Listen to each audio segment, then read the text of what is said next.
Salut à tous, alors comme promis, je vous avais promis donc de vous faire une présentation un peu plus détaillée de mon projet de cette voiture, cette Audi S3.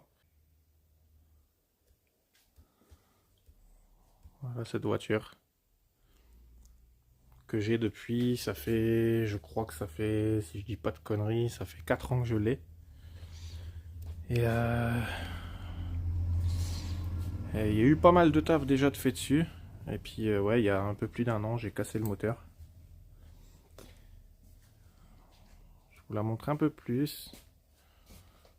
Voilà.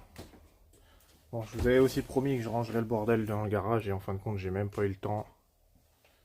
Faut vraiment que je prenne le temps de le faire.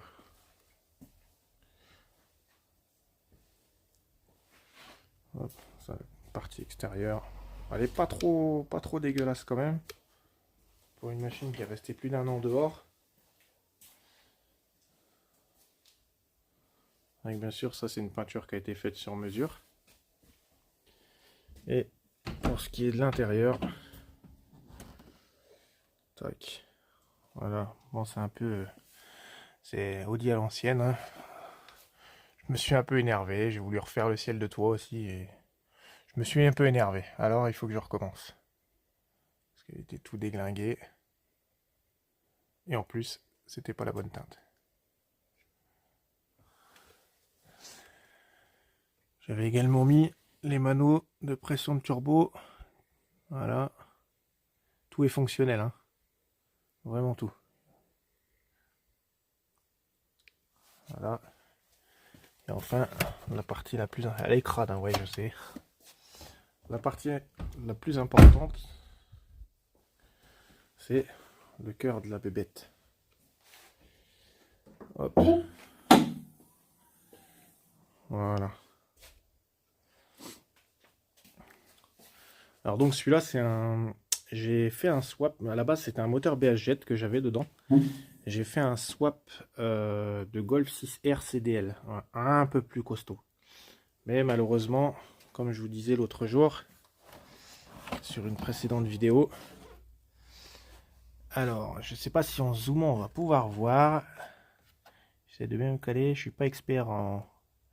Voilà, vous voyez, j'ai le flash, j'essaie, voilà.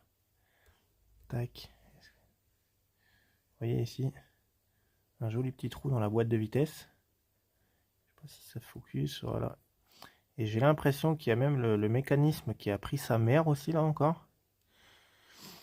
Donc voilà, mais le problème du Quattro c'est que j'ai un ami qui m'a conseillé Attends, on va remettre la cheminée. J'ai un ami qui m'a conseillé de sortir le moteur complet pour être moins emmerdé. Euh, Après, en toute franchise, ça me fait un peu chier.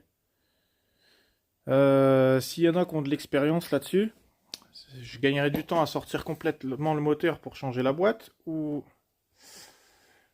bien en sortir la boîte en sortant le berceau et tout ce qu'on veut.